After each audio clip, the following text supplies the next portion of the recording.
It's common to have one of the prongs on the plug of a vacuum cleaner break off.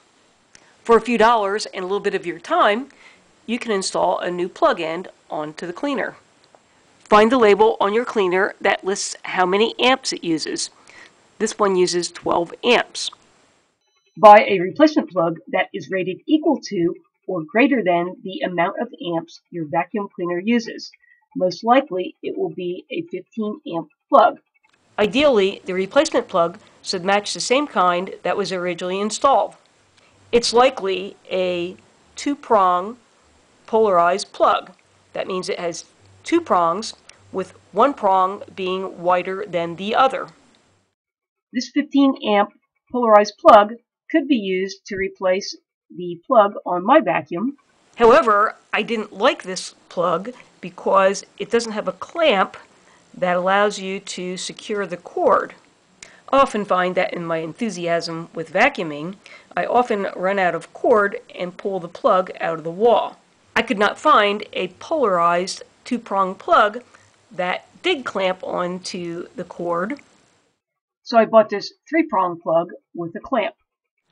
I can make this one work without creating any kind of hazard, and I feel that it actually is safer because there's less chance of the wiring pulling out of the plug.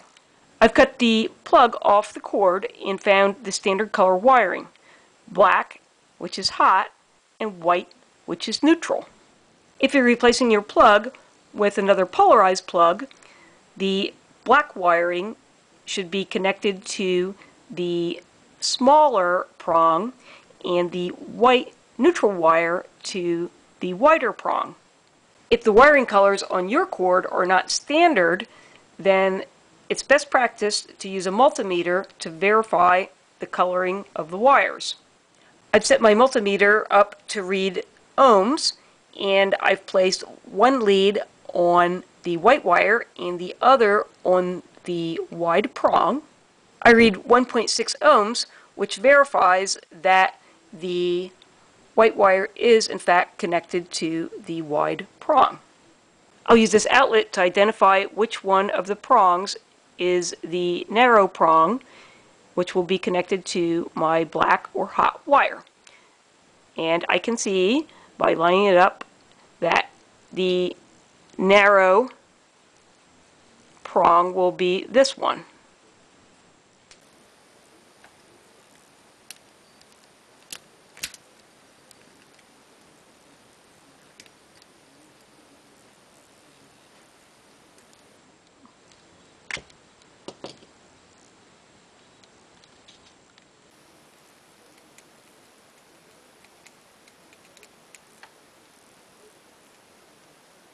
I'll use the plug to estimate how far back to strip the covering from the cord. This plug has terminals that I'll have to wrap the wire around them, so I'll allow about a ½ inch for that.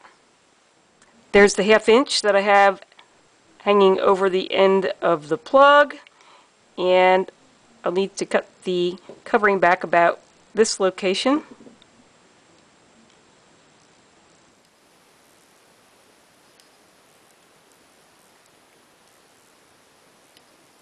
I'm scoring as lightly as I can the outer cover, being careful not to cut the wires inside.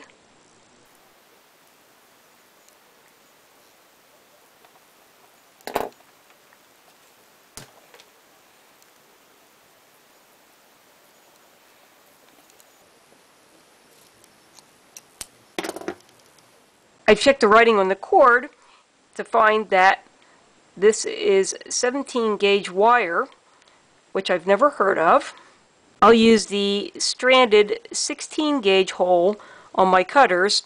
I don't want to go on a lower number because that's a smaller hole, and I might cut off some of the strands.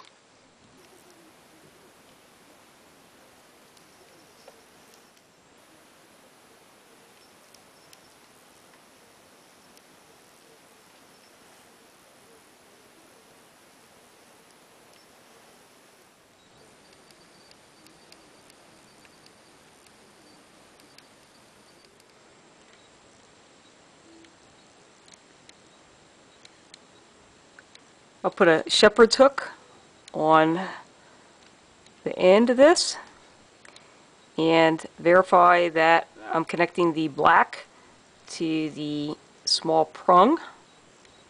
And you want to put the open end of the shepherd's hook towards the direction where you turn the screw when you tighten it.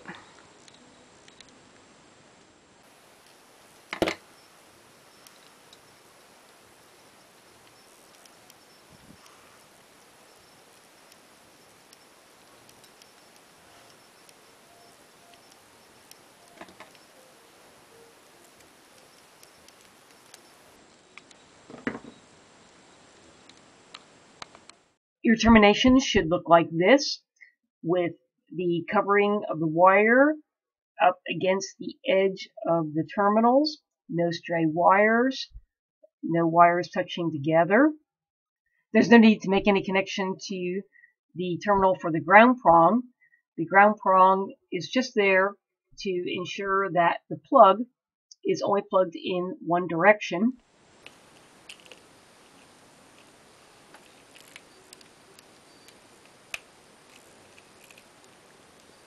If the length was cut properly, the cord's covering should be located underneath the clamp. Tighten the clamp until you meet resistance, then snug it up a little bit. You don't have to over tighten it. Give it a tug to make sure that it can't pull out. I hope you found this video helpful. A thumbs up is always appreciated. Click on the channel name, Know How Now, to find other videos. And thanks for watching.